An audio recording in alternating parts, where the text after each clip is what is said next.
من ماوەی تقریبا 3-4 ساڵە جیا بوومەتەوە لە هاوسەرم بە تەنهاژیم. ئەچم بۆ لای هەر مامۆستایەک ئەڵێن سحری تەفریقت لێکراوە. ئایا چارەسەری چییە؟ ئێستا تۆ جیا بوویتەوە نییە؟ بەڵێ بە تەنهاژیم. باشە تۆ لەگەڵ هاوسەری پێشووتە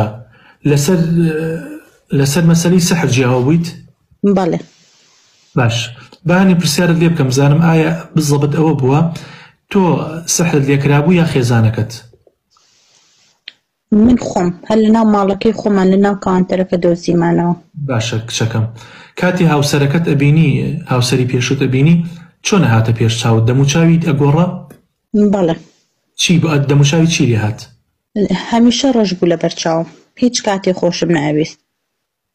کە هەر کە چوویتە لایش هەر خۆشت ناویست؟ نا 2 ساڵ پێش ئەوە لێ جیابمەوەمان بەسەر هات.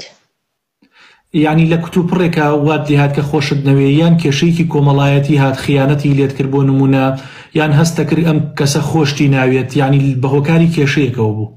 نا ئەو شتانە نەبوو ئەسڵەن ئەو نوێشکەریش بوو یعنی هیچ شتێکی خراپی نەبوو. یعنی دەموچاوی ئەو بەس ڕەشە بوو؟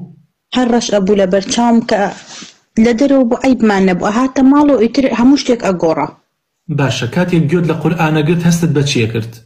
مامۆستاگیان ئێستاش ناتوانم گوێ لە قورئان بگرم بە شەرتێک کە خۆم نوێژیش ئەکەم. چۆن؟ نوێژ ئەەکەم لە ناوەڕاستی نوێژ لە دووەم ڕکاتە ئیتر لێم تێکەچێ هەموو کاتێ یعنی زۆر ئەمەوێ زاڵ بم بەسەر خۆمە ئەمەوێ گوێ لە قورئان بگرم بەڵام شەیتان زۆر زاڵە بەسەرم نازانم چی بکەم. نا مەسەلەی شەیتان شتێکی ترە بەڵام تۆ هەستەکەی کە بۆ نمونە مەسی شەیاطینت هەبێت جنۆکە لە گیانتا بێ هەستەکەیت؟ بەڵێ هەستەکەم لەبەرەوە هەفتەی پێشووش ڕوقیەم بۆ کرا وەزعم زۆر تێک چوتیان نابێ بە تەنها لە ماڵەوە بیت خراپە بۆ تۆ کۆمەڵی خواردنیشی لێ قەدەغە کردم بەس هەر نەفسم ناتوانم زاڵ بم بەسەری هەر داوای ئەو خواردنە ئەکەمەوە.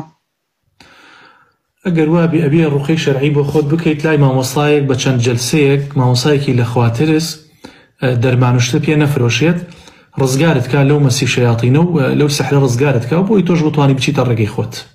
مامۆستاگیان من جارێکتر زەواجم کرد یعنی 2 هەفتە دەستگیران ناربووم هەر لە خۆمەوە کابرا ڕەش بوو لەبەر چاوم یەکسەر لێ جیابوومەوە هەر بە دەستگیرانی. کەواتە بۆی دەستی خەڵک نەسووتێنیت جارێکی تر هەتا باش نەبووی مەسەلەی زەواج لە بیرکە.